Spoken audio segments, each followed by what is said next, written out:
Item ಯಾವುದೇ ಇರಲಿ try ಮಾಡಿ ಆಚಿ ಚಿಕನ್ ಮಸಾಲಾ. ಆಚಿ ಚಿಕನ್ ಮಸಾಲಾ. ಚೀನಾದ ನಾಯಿಯನ್ನ ತಂದು ಅಂತ ಖಾಸಗಿ ಯೂನಿವರ್ಸಿಟಿ ಹೇಳ್ಕೊಂಡಿದ್ಯಂತೆ. ಚೀನಾದ ರೋಬೋಟ್ ನಾಯಿಯನ್ನ ತಂದು ಅಂತ ನೋಯ್ಡಾದ ಗಲ್ಗೋಟಿಯಾಸ್ ಸಂಸ್ಥೆ ಹೇಳ್ಕೊಳ್ತಾ ಇದೆ. ನೋಯ್ಡಾದ ಗಲ್ಗೋಟಿಯಾಸ್ ವಿವಿಯಿಂದ ರೋಬೋಟ್ ಪ್ರದರ್ಶನ ಇತ್ತು. ಜಾಗ ಖಾಲಿ ಮಾಡೋಕೆ ಗಲ್ಗೋಟಿಯಾಸ್ ವಿವಿಗೆ ಸೂಚನೆ ಕೊಟ್ಟಿದ್ದಾರೆ. ಅಸಲಿಗೆ ಚೀನಾ ನಿರ್ಮಿತ ರೋಬೋಟ್ ನಾಯಿಯ ಬೆಲೆ 3 ಲಕ್ಷ ರೂಪಾಯಿ. ಅದನ್ನ ಖರೀದಿ ಮಾಡಿ ತನ್ನ ನಿರ್ಮಾಣದ ರೋಬೋಟ್ ಅಂತ ವಿಶ್ವವಿದ್ಯಾಲಯ ಹೇಳ್ಕೊಂಡಿದ್ಯಂತೆ. ಚೀನಾದ ಯುನಿಟ್ರಿ ರೋಬೋ ನಾಯಿಗೆ ಓರಿಯೋನ್ ಅಂತ ಇವರು ಹೆಸರನ್ನ ಮರುನಾಮಕರಣ ಮಾಡಿದ್ದಾರೆ. ವಿವಿಯ ಎಡವಟ್ಟ ಅಥವಾ ಬೇಕು ಅಂತ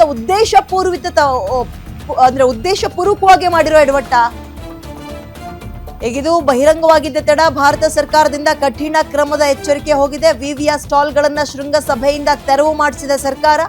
ವಿಶ್ವ ಮಟ್ಟದಲ್ಲಿ ಹೆಸರು ಮಾಡಿದ್ದ ಭಾರತದ ಎಐ ಟೆಕ್ ಶೃಂಗಕ್ಕೆ ನಿಜವಾಗಿಯೂ ಕಪ್ಪು ಚುಕ್ಕಿ ಇದು. ಡೆಲ್ಲಿಯಲ್ಲಿ 5 ದಿನಗಳ ಕಾಲ ಈ ಎಐ ಇಂಪ್ಯಾಕ್ಟ್ ಶೃಂಗಸಭೆ ನಡೀತಾ ಇದೆ. ಎಐ ಶೃಂಗದಲ್ಲಿ ಕಮಾಲ್ ಮಾಡ್ತಾ ಇರುವ ಚೀನಾ ರೋಬೋಟ್ ನಾಯಿ ಇದನ್ನ ಇವರು 3 ಲಕ್ಷ ರೂಪಾಯಿ ಕೊಟ್ಟು ಖರೀದಿ ಮಾಡ್ಕೊಂಡು ನಮ್ದು ಅಂತ ಹೇಳ್ತಾ ಇದಾರೆ. ಅಂದ್ರೆ ಬೇರೆಯವ್ರ ಮನೆ ಕೂಸಿಗೆ ನಾವು ಅಪ್ಪ ಅಮ್ಮ ಅಂತ ಹೇಳ್ಕೊಳ್ಳೋ ದರ್ದಿ ಏನಿತ್ತು? ಯಾಕೆ ಹಿಂಗ ಮಾಡಿದ್ರು?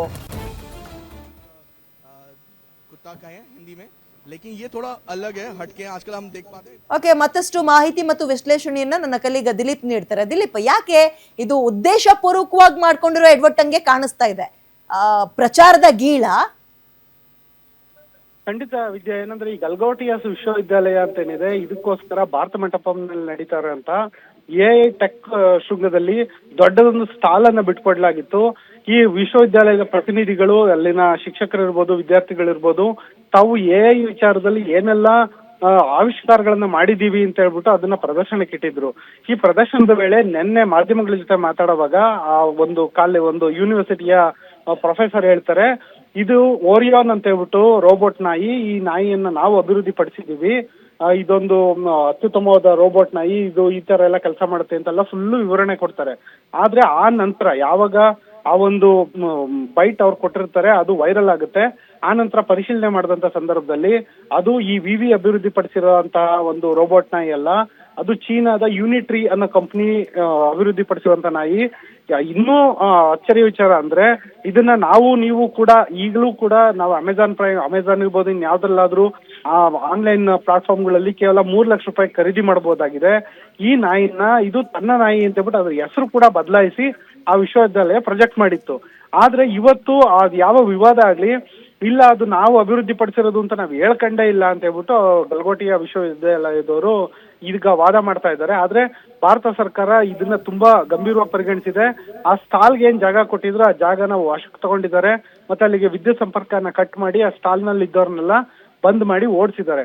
ಇಲ್ಲಿ ಒಂದು ನಿಜಕ್ಕೂ ಬಹಳ ಬೇಸರದ ಸಂಗತಿ ಅಂದ್ರೆ ಗಲ್ಗೋಟಿಯಾ ವಿಶ್ವವಿದ್ಯಾಲಯ ಏನಿದೆ, ಇದಕ್ಕೆ ಡೆಲ್ಲಿಯ ಹೊರವಲಯದ ಏನು ಯಮುನಾ ಎಕ್ಸ್ಪ್ರೆಸ್ ವೇ ಇದೆ, ಅಲ್ಲಿ 1000 ಎಕರೆ ಜಾಗ ಕೊಟ್ಟಿದ್ದಾರೆ.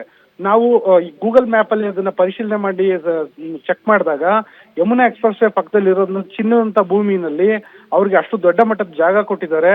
ಅವರು ಈ ಚೀನಾದ ಒಂದು ನಾಯಿನ ತಗೊಂಡ್ಬಂದ್ಬಿಟ್ಟು ಅಂತಾರಾಷ್ಟ್ರೀಯ ಮಟ್ಟದ ಒಂದು ಭಾರತವನ್ನ ಪ್ರತಿನಿಧಿಸುವಂತ ಜಾಗದಲ್ಲಿ ನಿಂತ್ಕೊಂಡು ಚೀನಾದ ರೋಬೋಟ್ ನಾಯಿಯನ್ನ ತನ್ನದು ಅಂತ ತಿಳ್ಕೊಳ್ಳೋದ್ರ ಮೂಲಕ ಇವರು ಕೇವಲ ತಮ್ಮ ವಿಶ್ವವಿದ್ಯಾಲಯಕ್ಕೆ ಮಾತ್ರವಲ್ಲ ಭಾರತದಲ್ಲಿ ಕೂಡ ವಿಶ್ವ ಮಟ್ಟದಲ್ಲಿ ಭಾರತಕ್ಕೆ ಕಪ್ಪು ಚುಕ್ಕೆ ಬರಂಗ್ ಮಾಡಿದ್ದಾರೆ.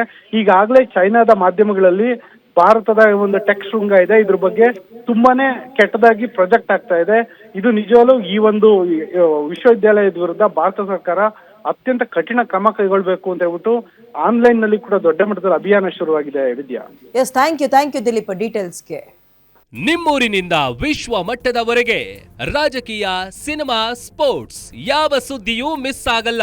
ಬರೀ ಸುದ್ದಿಯಷ್ಟೇ ಅಲ್ಲ, ಜೊತೆಯಲ್ಲೇ ಇರುತ್ತೆ ವಿಶ್ಲೇಷಣೆ. ಗ್ಯಾರಂಟಿ ನ್ಯೂಸ್ ನ ಸಬ್ಸ್ಕ್ರೈಬ್ ಮಾಡಿ, ಫಾಲೋ ಮಾಡಿ, ಕ್ಷಣ ಕ್ಷಣದ ಅಪ್ಡೇಟ್ಸ್ ಪಡೆಯಿರಿ.